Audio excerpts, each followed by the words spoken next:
స్తోత్రమయ్యా స్తోత్రమయ్యా స్తోత్రమయ్యా గొప్ప దేవుడా మీకే స్తోత్రం, సర్వాధికారి మీకే స్తోత్రం, సర్వశక్తిమంతుడా మీకే స్తోత్రమయ్యా, తేజోమయుడా మీకే స్తోత్రం. అందరం దేవుణ్ణి స్తుతించాలి, ఎవరు మౌనంగా ఉండొద్దు. మా దేవా మీకే స్తోత్రం, మా రాజా మీకే స్తోత్రం, మా తండ్రి మీకే స్తోత్రమయ్యా. గొప్ప దేవుడా మీకే స్తోత్రం, సర్వాశీర్వాదములకు కారణభూతుడా మీకే స్తోత్రమయ్యా. మా ప్రార్థన ఆలకించి జవాబు దయచేయి దేవా మీకే స్తోత్రం, కృపాక్షేమము దయచేయి మా తండ్రి మీకే స్తోత్రమయ్యా. నమ్మదగిన మా దేవా మీకే స్తోత్రం, నిజ దేవుడా మీకే స్తోత్రమయ్యా. కంటికి కలుపాపోలే కాల్చి కాపాడు మా తండ్రి మీకే స్తోత్రం, ఆరోగ్యదాత మీకే స్తోత్రం, లోక రక్షకుడా మీకే స్తోత్రమయ్యా. సమాధానకర్త మీకే స్తోత్రం, సర్వ సృష్టికర్త మీకే స్తోత్రమయ్యా. స్తుతులకు కారణభూతుడైన మా దేవా మీకే స్తోత్రం, స్తోత్రార్హుడా మీకే స్తోత్రమయ్యా. ఆశ్చర్యకరుడా మీకే స్తోత్రం, అద్భుతాలు చేయగల మా తండ్రి మీకే స్తోత్రమయ్యా. అల్ఫామయుడ దేవా మీకే స్తోత్రం, ప్రేమామయుడా మీకే స్తోత్రమయ్యా. కరుణామయుడా మీకే స్తోత్రం, తేజోమయుడా మీకే స్తోత్రమయ్యా. సర్వశక్తి గల మా దేవా మీకే స్తోత్రం, సర్వోన్నతుడా మీకే స్తోత్రమయ్యా. అల్ఫామయుడ మా దేవా మీకే స్తోత్రం, ఆది సంభూతుడా మీకే స్తోత్రమయ్యా. నిత్యము పరిశుద్ధుడు పరిశుద్ధుడు పరిశుద్ధుడని గాన స్తుతి గానములతో స్తుతింపబడుచున్న మా తండ్రి మీకే స్తోత్రమయ్యా. లోక రక్షకుడా మీకే స్తోత్రమయ్యా, నిజ దేవుడా మీకే స్తోత్రమయ్యా. పాపుల పాలిటి రక్షకుడా మీకే స్తోత్రమయ్యా. పరిశుద్ధుడా మీకే స్తోత్రం, తండ్రి కుమార పరిశుద్ధాత్ముడా మీకే స్తోత్రమయ్యా. మా దైవమా మీకే స్తోత్రమయ్యా, మా తండ్రి మీకే స్తోత్రమయ్యా. పరిశుద్ధుడా మీకే స్తోత్రమయ్యా, స్తోత్రార్హుడా మీకే స్తోత్రమయ్యా. స్వస్థపరచి యెహోవా మీకే స్తోత్రమయ్యా. మాపై కృపాక్షేమము దయచేయు మా తండ్రి మీకే స్తోత్రమయ్యా. గొప్ప రాజా మీకే స్తోత్రం, మా దేవా మీకే స్తోత్రమయ్యా. శ్రేష్టమైన ప్రేమ చూపించు మా తండ్రి మీకే స్తోత్రమయ్యా స్తోత్రమయ్యా స్తోత్రమయ్యా స్తోత్రమయ్యా. స్తుతి స్తుతి స్తుతి స్తుతి, స్తోత్రం స్తోత్రం స్తోత్రం స్తోత్రం స్తోత్రం స్తోత్రం స్తోత్రం. అన్ని నామముల కన్న పైనామము యేసుని నామము, ఎన్ని తరములకైన గణపరచదగినది క్రీస్తేషు నామము. అన్ని నామముల కన్న యేసుని నామము, ఎన్ని తరములకైన గణపరచదగినది క్రీస్తేషు నామము. యేసు నామము జయం జయము, సాతాను శక్తులు లయం లయము. యేసు నామము జయం జయము, సాతాను శక్తులు లయం లయము. హల్లెలూయా హోసన్నా హల్లెలూయా హల్లెలూయా ఆమేన్. హల్లెలూయా హోసన్నా హల్లెలూయా హల్లెలూయా ఆమేన్. అన్ని నామముల కన్న పైనామము యేసుని నామము, ఎన్ని తరములకైన కనపరచదగినది క్రీస్తేషు నామము. పాపముల నుండి విడిపించును యేసుని నామము, నిత్య నరకాగ్నిలో నుండి రక్షించును క్రీస్తేషు నామము. పాపముల నుండి విడిపించును యేసుని నామము, నిత్య నరకాగ్నిలో నుండి రక్షించును క్రీస్తేషు నామము. యేసు నామము జయం జయము, సాతాను శక్తులు లయం లయము. యేసు నామము జయం జయము, సాతాను శక్తులు లయం లయము. హల్లెలూయా హోసన్నా హల్లెలూయా హల్లెలూయా ఆమేన్. హల్లెలూయా హోసన్నా హల్లెలూయా ఆమేన్. అన్ని నామముల కన్న పైనామము యేసుని నామము. ఎన్ని తరములకైనా గణపరచదగినది క్రీస్తేసు నామము. హల్లెలూయా. పరిశుద్ధుల మహోన్నతుల మా దేవ మా తండ్రి, గొప్ప రాజ్యాంగ వరకు మమ్మల్ని కీర్తించి మిమ్మల్ని ప్రార్థించి స్తుతించి కొనియాడేటువంటి మంచి సమయాన్ని మాకు దయచేసినందుకు స్తోత్రాలు ప్రభా. అటు కృప అటు కాపుదల మాకు దయచేసినందుకు వందనాలు ప్రభా. దేవాన్ని శ్రేష్టమైనటువంటి మాటలు వినటానికి మేమందరం ఆశ కలిగి ఉంటుండగా ఆశ కలిగిన ప్రాణాన్ని తృప్తిపరచు దేవుడు నేనని సెలవిచ్చావు తండ్రి. నీ మాటలతో మమ్మల్ని తృప్తిపరచండి తండ్రి. నీ మాటలతో మమ్మల్ని శుద్ధి చేయండి ప్రభా. నీ మాటలతో మమ్మల్ని నడిపించండి తండ్రి. నీ మాటలతో మమ్మల్ని తండ్రి నీ కృపలో నీ కాపుదలు బలపరచమని ప్రార్థిస్తున్నాం తండ్రి. మాకందరికీ వినగలిగిన చెవులు, గ్రహించగలిగిన మనసును దయచేసి శ్రేష్టమైన అగ్ని వంటి వాక్కుతో మీరు మాతో ముఖకాంతితో మాట్లాడమని నజరేయుడైన యేసుక్రీస్తు ప్రభువారి శక్తివంతమైన నామమున ప్రార్థించి అడిగి వేడుకొనుచున్నాము మా తండ్రి. ఆమేన్.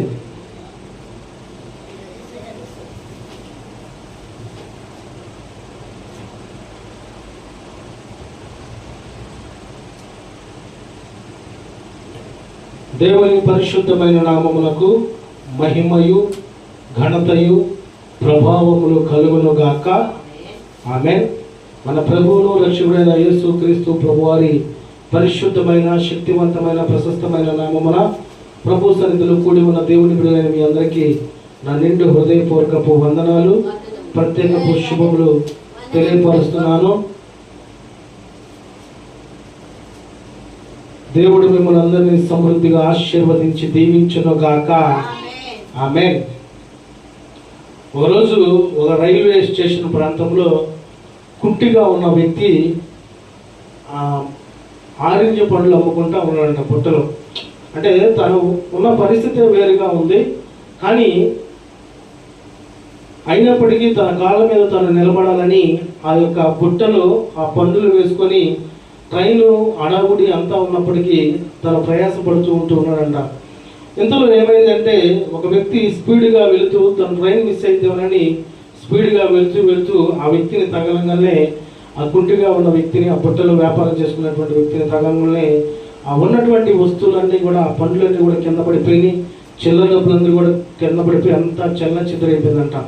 ఆ కుంటి వ్యక్తి బాధపడుతూ ఉన్నాడంట. అయ్యో ఏంటి ఇలా జరిగిందని అనుకుంటున్నప్పుడు ఒక వ్యక్తి పెద్ద ఆయన వచ్చి తన పండ్లు అన్ని సమకూర్చి ఆ బట్టలో పెట్టి ఆ ధనము ఆ చిల్లరంతా కూడా సమకూర్చి తనకి దగ్గర ఇచ్చేసి, అయ్యా నువ్వు బాధపడమాక, ఇదిగో నీకు కలిగిన మొత్తాన్ని కూడా నేను సమకూర్చాను, మొత్తము కూడా ఒక చోటకి చేర్చానని తెలియపరిచినప్పుడు, అయ్యా ఆ కుంటి వ్యక్తి అన్నాడంట, అయ్యా యేసయ్యా అంటే నీవేనా అన్నాడంటండి. హల్లెలూయా. అంటే మనుషుల యొక్క విధానము, వారి యొక్క ప్రవర్తన, వారి యొక్క తలంపులు బట్టి ఆ మాటలు అనేది అక్కడ తెలియపరుస్తూ ఉన్నాడు. నిజమే, దేవుని ప్రేమ మనం కలిగి ఉన్నప్పుడు, దేవుని కరుణ మనం కలిగి ఉన్నప్పుడు, దేవుని కృప మనం కలిగి ఉన్నప్పుడు మనం కూడా సాటి అయిన సహాయం అందరికీ చేసేవారిగా దేవుడు మారుస్తాడు. హల్లెలూయా. ఆ వ్యక్తిని బట్టి అక్కడ దేవుని యొక్క నామానికి మహిమ వచ్చిందండి. అందరూ చాలా మంది ఉంటారు. కొన్ని సందర్భాలు మనం కూడా చూస్తూ ఉంటే చాలా మంది జనాలు ఉంటారు. ఏదైనా సంబంధం, ఏదైనా సంఘటన ఏదైనా జరిగినప్పుడు నాకెందుకు లేని వెళ్ళిపోయేవాళ్ళు లేరా? చాలా మంది ఉన్నారు. కానీ ఆ వ్యక్తిని బట్టి ఆయనకి యేసయ్య మీద ప్రేమ వచ్చింది. నిజంగా దేవుడిని నమ్ముకున్న వాళ్ళు ఇలా ఉంటారు, ఇలా సహాయం చేస్తారు, ఇలాంటి కృప కలిగి ఉంటారు అనేటువంటి అంత గొప్ప తలంపు తను కలిగి ఉన్నాడు.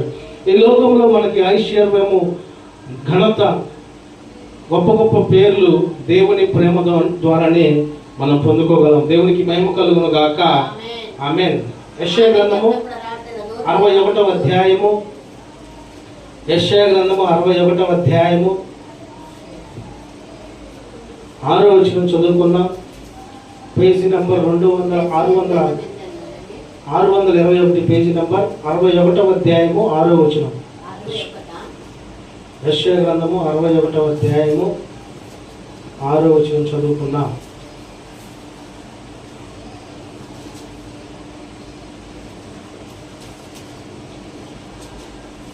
యెషయా గ్రంథము 61వ అధ్యాయము 6వ వచనం చదువుదాం. మీరు యెహోవాకు యాజకులు అనబడుదురు. వారు మా దేవుని పరిచారకులని మనుషులు మిమ్ములను గూర్చి చెప్పుదురు. జనములు ఐశ్వర్యమును మీరు అనుభవింతురు. ఇక్కడ మనం గమనించినట్టయితే ఈరోజు మూలవాక్యము ఐశ్వర్యము. ఏంటి?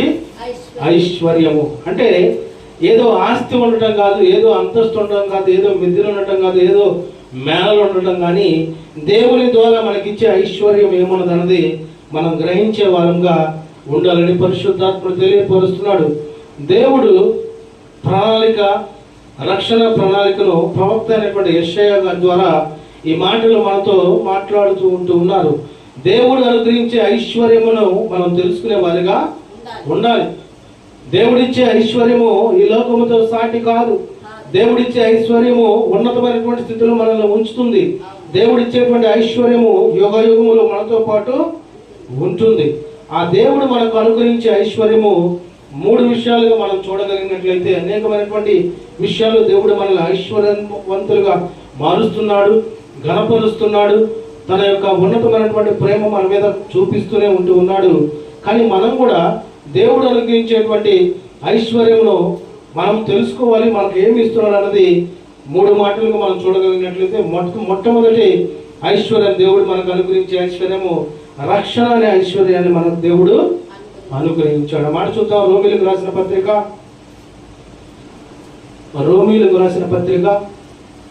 11వ అధ్యాయము 12వ వచనం చదువుకుందాం. అపోస్తలుడైనటువంటి పౌలు రోమీలకు రాసిన పత్రిక 11వ అధ్యాయము 12వ వచనాన్ని చదువుకుందాం.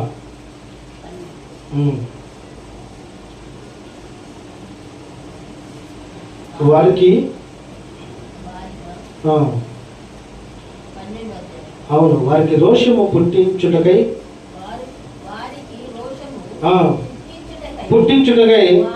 అని తోట్రు పాటు వలన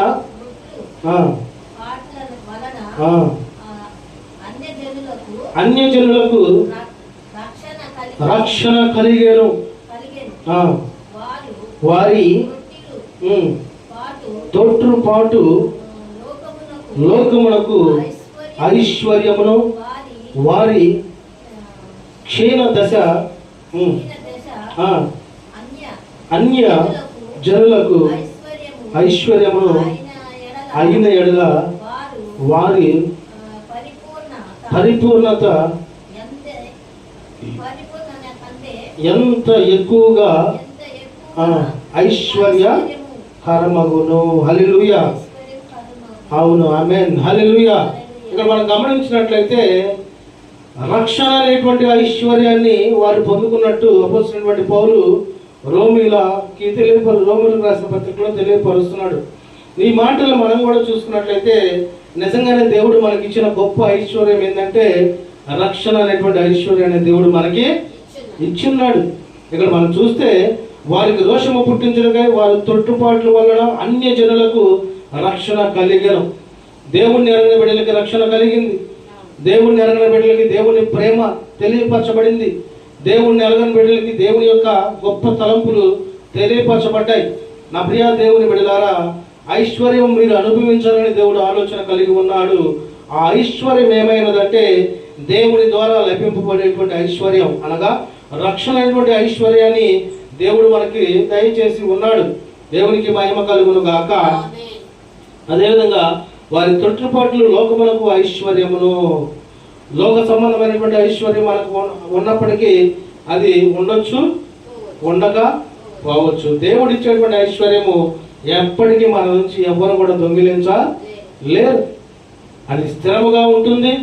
దేవుడిచ్చేటువంటి ఐశ్వర్యం మనకి ఉపయోగపడుతుంది. దేవుడిచ్చేటువంటి ఐశ్వర్యము మనల్ని దైవ సంబంధమైనటువంటి పరలోక సంబంధమైనటువంటి మార్గాల్లోకి నడిపిస్తూ ఉంటుంది. అదేవిధంగా ఇక్కడ మనం గమనించినట్లయితే వారి లోకములకు ఐశ్వర్యము వారి క్షీణ దిశ అన్ని జనులకు ఐశ్వర్యమును అయిన వారి పరిపూర్ణత ఎంత ఎక్కువగా ఐశ్వర్యమగును. దేవుడు అండి నా ప్రియ దేవుని బిడ్డలారా, తన బిడ్డలందరూ కూడా కనపరచాలని, ఐశ్వర్యవంతులుగా ఉంచాలని, ఉన్నతమైనటువంటి స్థితిలో ఉంచాలని దేవుడు ఆలోచన కలిగి ఉంటూనే ఉంటాడు. కానీ మన ఆలోచన, మన తలపులు, మన ఉద్దేశాలను బట్టి దేవుని యొక్క ప్రేమ, దేవుని యొక్క కరుణ, దేవుని యొక్క కృప మనం పొందుకునేటువంటి స్థితిలో కొన్ని సందర్భాల్లో ఉండలేనటువంటి వారు లేకపోలేదు. కానీ నా ప్రియ దేవుని బిడ్డలారా, నీకు ఐశ్వర్యం అంటే ఈ లోక సంబంధమైనటువంటి ఐశ్వర్యంతో మనం ఎప్పుడూ ఆలోచన కలిగి ఉండాల్సిన పద్ధతి లేదు. ఎందుకంటే దిగులు పడమాక, చింతపడమాక, రేపటిని గురించి అసలు నీకు బాధ, చింత వద్దని దేవుడు తెలియపరుస్తున్నాడు. ఏనాడు మనకి ఏది కావాలో అది తప్పకుండా దేవుడు మనకు దయచేస్తాడు. రేపు మనకి ఏది కావాలో అది కూడా దేవుడే మనకి దయచేస్తాడు. దేవునికి మహిమ కలుగును గాక. ఆమేన్. కనుక ఈ రక్షణ అనే ఐశ్వర్యాన్ని పొందుకున్న మనం అనేక మందిని రక్షణ అనేటువంటి ఐశ్వర్యంలోనికి నడిపించే వారిగా ఉండాలి. ఆ తలంపులు కలిగి ఉండాలి. నాకు ప్రార్థన రాదు, నేను ప్రార్థన చేయలేదని ఆలోచన ఉన్నాం అనుకోండి, మనకి ప్రార్థన రానే రాదు. ఎందుకంటే అపవాదిగాడు పక్క నుండి ప్రార్థన రాదు, నువ్వు చేయలేవు, నీ వల్ల కదని మనం శోధిస్తూ ఉంటాడు. ఎప్పుడైతే సమస్తం విడిచిపెట్టి మోకాళ్ళు ప్రభు సన్నిధిలో ప్రార్థన చేయడం మొదలు పెట్టామనుకో, నీకు తెలియకుండానే నీకున్న సమస్యలు, చింతలు, బాధలు, ఇబ్బందులు దేవుడు తీసివేయను కాక. ఆమేన్. అదేవిధంగా వాక్యం చదివేటప్పుడు అపవాదిగాడు వచ్చి నువ్వు చదవలే ఉంటాడు, భయపెడతాడు, నీకు నాలుగు తెరదు అంటాడు, నీకు ఒత్తులు రావు అంటాడు. అయినా కానీ మనం భయపడాల్సినటువంటి పని లేదు, దేవుడే చూసుకుంటాడు. ఏముంది, దేవుడి మాటలు మనం చదువుతాం, ఆయన జ్ఞానం ఇస్తాడు. ఆయన శిష్యుల్లో పేతురు వారు చదువుకున్నారా? చదువుకోవాలి. ఆ పేరు చేపలు పెట్టేవారు. కానీ దేవుడు వారికి ఆత్మీయ జ్ఞానాన్ని దయచేశాడు, ఆత్మీయ ఐశ్వర్యాన్ని దయచేశాడు. దేవుడి యొక్క ప్రణాళికలు, అద్భుతాలు, ఆశ్చర్యకరాలు చేసేటువంటి కృప వారికి దేవుడు దయచేశాడండి. హల్లెలూయా, హల్లెలూయా. కనుక రక్షణ ఐశ్వర్యం కలిగి ఉన్నటువంటి మనము దీనిని బట్టి ఆనందభరితులుగా ఉండాలి. నా దేవుడు నన్ను రక్షించాడు, నా దేవుడు నన్ను కాపాడాడు, నా దేవుడు నాకు తోడుగా ఉన్నాడు, నా దేవుడే సమస్తములను నడిపిస్తున్నటువంటి అట్టి ఆత్మీయమైనటువంటి ఆనందాన్ని కనుక మనం పొందుకున్నాం అనుకోండి, ఇక మనకి చింత లేదు, బాధ లేదు. రెండవ ఐశ్వర్యాన్ని మనం చూడగలిగినట్లయితే తృప్తి అను ఐశ్వర్యం. ఏం ఐశ్వర్యము? తృప్తి. కొంతమందికి ఏది చేసినా తృప్తి ఉండదు, ఇంకా ఏదో చేయాలి, ఇంకా ఏదో తినాలి, ఇంకా ఏదో చూడాలి, ఇంకా ఏదో ఏదో అని అసలు వాళ్ళ ఆశలకి హద్దులు ఉండవు. కానీ దేవుని బిడ్డలు తృప్తి కలిగేటువంటి జీవితాన్ని దేవుడి యొక్క ఐశ్వర్యము ద్వారా పొందుకుందురు గాక. ఆమేన్. మొదటి కొరింథీయులకు రాసిన పత్రిక, ఆ రోమా పత్రిక పక్కనే 4వ అధ్యాయము 6వ వచనం చదువుకుందాం. పేజీ నెంబర్ 148, 4వ అధ్యాయము 6వ వచనం. సహోదరులారా, మీరు మమ్మును చూచి లేఖనముల యందు వ్రాసి ఉన్న సంగతులను అతిక్రమింపకూడదని నేర్చుకొని మీరొకని పక్షమున మరి ఒకని మీద ఉప్పొంగకుండునట్లు ఈ మాటలు మీరు మీ నిమిత్తమై నా మీదను అపోలో మీదను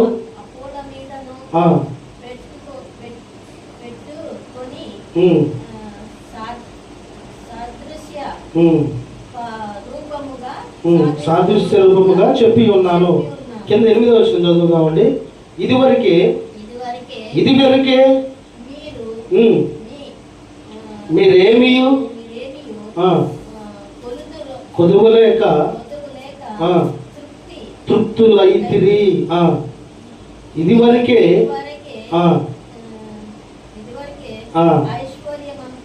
ఐశ్వర్యవంతులైతిరి, మమ్మును విడిచిపెట్టి మీరు రాజులైతిరి. అవును, మేమును మీతో కూడా రాజుల మగునట్లు మీరు రాజులగుట నాకు సంతోషమే కదా. హల్లెలూయా. ఇక్కడ మనం చూస్తామంటే ఇది వరకే మీరేమీ కొదువు లేక తృప్తులైతిరి.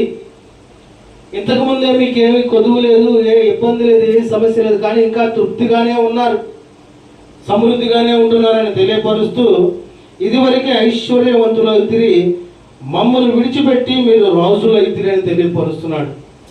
నా ప్రియ దేవుని బిడ్డలారా, రాజులకు రాజు ప్రభువులకు ప్రభు అయిన మన దేవుని యొక్క బిడ్డలుగా ఉన్నటువంటి మనము నిత్యము ఆయనతో పాటు ఉన్నంతసేపు మనం కూడా రాజులము, యువరాజులము, యువరాణులుగా దేవుడు మనల్ని నడిపిస్తాడు. ఎప్పుడైతే దేవుని సంబంధమైనటువంటి ఆలోచన, దేవుని సంబంధమైనటువంటి తలంపు, దేవుని సంబంధమైనటువంటి ఉద్దేశము, దేవుని సంబంధమైన క్రియ, దేవుని సంబంధమైన ఆలోచన, దేవుని సంబంధమైన ప్రణాళిక ఏదైతే మనం జరిగిస్తూ ఉంటామో ఆ సందర్భంలో దేవుని యొక్క గొప్ప ఆదరణ, దేవుని యొక్క గొప్ప ప్రేమ, దేవుని యొక్క గొప్ప ఉద్దేశము మన మీద ఉంటుంది. కనుక నా ప్రియ దేవుని బిడ్డలారా, తృప్తి లేని వారిగా మనం ఉండకూడదు, తృప్తి ఉన్నవారిగా మనము ఉండాలి. ఎప్పుడైతే మనకు కలిగిన దాంట్లో తృప్తిగా ఉన్నాం అనుకోండి, అదే చాలు, ఇంకా మనకి ఇబ్బంది ఏమీ ఉండదు. ప్రతి విషయంలో కూడా మనము ఈ లోకంలో జీవిస్తున్నప్పుడు లోక సంబంధమైన మనుషులు ఏమనుకుంటా అంటారంటే, నా ప్రాణమా తినుము తాగుము సుఖించము అంటూ ఉంటారు. అంటే అది తృప్తి లేని జీవితం. పొద్దున్న లేచిన కానీ ఏదో చేయాలి, ఎటో వెళ్ళాలి, ఏదో జరిగించాలి, ఏదో అవ్వాలనుకుంటా ఉంటారు. కానీ మనం ఎలా ఉండాలంటే తృప్తి కలిగిన వారుగా. ఏ తృప్తి అంటే దేవుని యొక్క ఆలోచనలో తృప్తి కలిగి ఉండాలి, దేవుని యొక్క తలంపులో తృప్తి కలిగి ఉండాలి, దేవుడు నిత్యము నాకు సమస్తము దయచేసినటువంటి అట్టి తృప్తి కలిగిన ఆత్మీయమైనటువంటి స్థితి మనం కలిగి ఉండాలండి. హల్లెలూయా. అందుకని ఇక్కడ మనం గమనించినట్లయితే ప్రతి విషయంలో కూడా దేవుడు మనతో మాట్లాడుతున్నాడు. మమ్మల్ని విడిచిపెట్టి మీరు రాజులైతే, అవును మేమును మీతో కూడా రాజులము ఉన్నట్లు మీరు రాజులగుట నాకు సంతోషమే కదా అని తెలియపరుస్తున్నాడండి.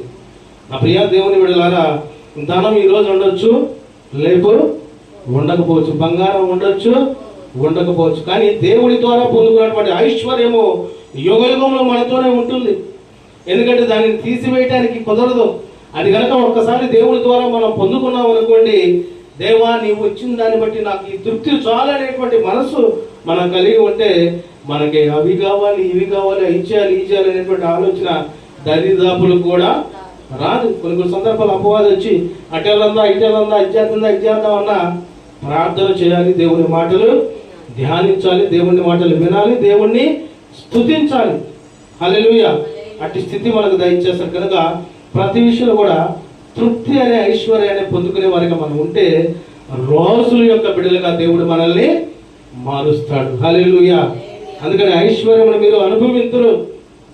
ఏ ఐశ్వర్యం అంటే లోక సంబంధమైన ఐశ్వర్యం కాదు, పనికిరాని ఐశ్వర్యము అంతకంటే కాదు. రక్షణ అనేటువంటి ఐశ్వర్యాన్ని దేవుడు మనకి ఇచ్చాడు. రెండవదిగా తృప్తి అనేటువంటి ఐశ్వర్యాన్ని దేవుని ద్వారా మనం పొందుకునే వారిగా ఉండాలి. మూడవదిగా మనం చూస్తే బలము అనే ఐశ్వర్యాన్ని పొందుకోవాలి. ఏ ఐశ్వర్యము?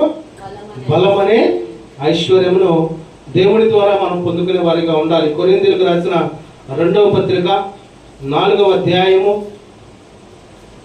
7వ వచనంలో చూద్దాం మాటలు. కొరింథీయులకు రాసిన 2వ పత్రిక 4వ అధ్యాయము 7వ వచనం చదువుకుందాం. అయినను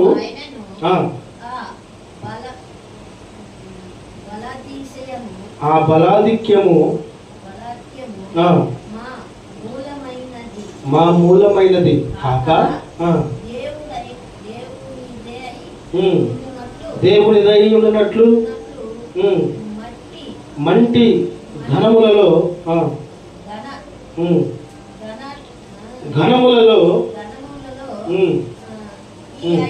ఈ ఐశ్వర్యము మాకు కలదు. ఇక్కడ మనం గమనించినట్లయితే అయినను ఆ బలాధ్యకము మా మూలమైనది కాక, అంటే మన బలము, మన శక్తి, మన ఆలోచన అనుకుంటా ఉంటాం, అది మనది కాదు, దేవుని ద్వారా మనం పొందుకునేది. నా ప్రియ దేవుని బిడ్డలారా, దేవుడు గనక బలం అనేటువంటి ఐశ్వర్యం మనకి ఇచ్చాడు అనుకోండి, నీకు జ్వరం వచ్చి కుంగుదలు వచ్చి నీవు లేవలేనటువంటి స్థితిలో ఉన్నా కానీ నీవు మోకాళ్ళ నుండి ప్రభుని ప్రార్థన చేసేటువంటి అటు స్థితి కలిగి ఉంటావు. హల్లెలూయా. కొంతమందిని మనం చూస్తా ఉంటే ప్రార్థనకి వెళ్ళాలంటే ఏదో సాగు ఇవాళ ఆదివారం టీవీ సాకు, లేకపోతే వర్షం సాకు, లేకపోతే వేరే వేరే సాకులు చెబుతూనే ఉంటారు. దేవుని ద్వారా బలం అనేటువంటి ఐశ్వర్యాన్ని మనం పొందుకున్నాం అనుకోండి, మన శరీరం ఏమైనా పోయినా పర్లేదు, ఆత్మీయమైనటువంటి బలాన్ని మనం పొందుకుంటాం కనుక ఆత్మీయ బలం మనల్ని ఏం చేస్తుందంటే ప్రభువుకి మనకి దగ్గర సంబంధాన్ని ఇస్తూ ప్రభువుతో మనము దగ్గర అంటే ఆయన బిడలుగా మనం ఉంటున్నటువంటి అటు ఆత్మీయ బలాన్ని దేవుడు మనకి దయచేస్తాడు. హల్లెలూయా, దేవునికి మహిమ కలుగును గాక. ఆమేన్. అందుకని మనం గమనిస్తే యోబు గారు కూడా అదే పరిస్థితి. ఆయనకి సమస్య వచ్చింది, బాధ వచ్చింది, ఇబ్బంది వచ్చింది, ఆర్థికమైనటువంటి పరిస్థితులు ఎదురొచ్చినప్పటికీ ఆయన దేవుని ద్వారా బలం పొందుకొని ఉన్నాడు కనుకనే, బలహీనత తనకు వచ్చినా కానీ ఆత్మీయ బలంలో ఉన్నాడు కనుకనే దేవుని కొరకే కనిపెట్టుకొని జీవించేటువంటి స్థితి, అట్టి ఐశ్వర్యాన్ని యోబు గారు పొందుకున్నారు. కనుక మనం కూడా ఏం చేయాలంటే బలాన్ని పొందుకోవాలి. అది ఏ బలం అయి ఉండాలంటే దేవుని ద్వారా పొందుకునేటువంటి బలము అనే ఐశ్వర్యాన్ని దేవుని ద్వారా మనము పొందుకోవాలండి. ఇక ఐశ్వర్యము అనగానే నాకు బంగారము, డబ్బులు, మాణిక్యాలు, మణులు, వజ్రాలు అనుకుంటా ఉంటారు. పరిశుద్ధ గ్రంథాలు ఐశ్వర్యం అనగానే దేవుని రక్షణ ఐశ్వర్యము, తృప్తి అనే ఐశ్వర్యము, బలం అనే ఐశ్వర్యము, కృప అనే ఐశ్వర్యము, ప్రేమ అనే ఐశ్వర్యము, ఆయన తలంపు అనేటువంటి ఐశ్వర్యం, ఆయన కాపుదలైనటువంటి ఐశ్వర్యం అనే అనేకమైనటువంటి మాటలు పరిశుద్ధాత్ముడు యొక్క లేఖనాలు మనం చూస్తూనే ఉన్నాం. పరిశుద్ధాత్ముడు మనకు తెలియపరుస్తూనే ఉన్నాడు కనుక నా ప్రియ దేవుని బిడ్డలారా, ఐశ్వర్యంలో మీరు అనుభవించురు అని దేవుడు మనకు తెలియపరుస్తున్నాడు. ఆ ఐశ్వర్యాన్ని మనం అనుభవించాలంటే, దేవుడు అనుగ్రహించే ఐశ్వర్యాన్ని మనం పొందుకోవాలంటే మొదటగా దేవుడు నా సొంత రక్షకుడని అంగీకరించి రక్షణ అనేటువంటి ఐశ్వర్యాన్ని మనం పొందుకుంటే తద్వారా అనేకమైనటువంటి ఐశ్వర్యాలు దేవుడే మనకి ఇస్తాడు. ఎప్పుడైతే దేవుడు మనం నా సొంత రక్షకుడు, నా దేవుడు, నా ప్రభు, నా తండ్రి అని ఆయన ద్వారా మనం రక్షణ పొందుతామో అప్పటి నుంచి మనల్ని దేవుడు విడిచిపెట్టడండి. శోధన వచ్చినా, వేదన వచ్చినా, బాధ వచ్చినా ఇంకా మనం లోక సంబంధమైనటువంటి జనాంగంలో నుంచి పరిశుద్ధమైన దేవుని యొక్క జనముగా మనం మార్చబడతాం, దేవుని యొక్క బిడ్డలుగా మనం మార్చబడతాం. కానీ ఆ రక్షణ పొందిన కాడి నుంచి తృప్తి కలిగి ఉండాలి. అది దేవునిలో తృప్తి కలిగి ఉండాలి, బలము కలిగి ఉండాలి. అది దేవునిలో బలం పొందుకునేటువంటి స్థితి కలిగి ఉండాలి. ఎప్పుడైతే దేవుని యొక్క గొప్ప రక్షణ అనేటువంటి ఐశ్వర్యాన్ని మనం పొందుకున్నామో ఇంకా ఆత్మీయమైనటువంటి జీవితంలో దేవునికి దగ్గరగా సమీపంగా జీవించేటువంటి స్థితి మనం కలిగి ఉండేవారుగా ఉండాలని పరిశుద్ధాత్ముడు తెలియపరుస్తున్నాడు. కనుక నా ప్రియ దేవుని బిడ్డలారా, దేవుడి అనుగ్రహించే ఐశ్వర్యం మొదటిది రక్షణ అనే ఐశ్వర్యము, రెండవది తృప్తి అనే ఐశ్వర్యం, మూడవది బలము అనే ఐశ్వర్యం అండి. దేవుడు కనుక మనకి బలం అనే ఐశ్వర్యాన్ని ఇచ్చాడు అనుకోండి, మనకు అసలు ఎంత నీరసం, ఎంత బాధలు ఉన్నా కానీ అసలు ఏ ప్రాబ్లం మనకు ఉండదు. బలం అనగానే వెంటనే ఎవరు గుర్తొస్తారంటే సంసోను గారు గుర్తొస్తాడు. ఆయన యొక్క బలం ఎలా ఉంటుందంటే ఒక్క దవడ ఎముకతో సుమారు 1000 మంది ఫిలిస్తీన్ని హతమార్చిన బలం, అంత శక్తి, అంత బలాన్ని పొందుకున్నటువంటి వ్యక్తి వ్యర్థమైనటువంటి మాటల్లో పడిపోయినట్లు మనం పరిశుద్ధ గ్రంథాన్ని బట్టి చూస్తూనే ఉంటాం. కనుక ఈ మాటలను బట్టి మనం ఏం చేయాలంటే మనుషుల మాటలకు మనం ఎప్పుడు పడిపోవడానికి వీలు లేదు.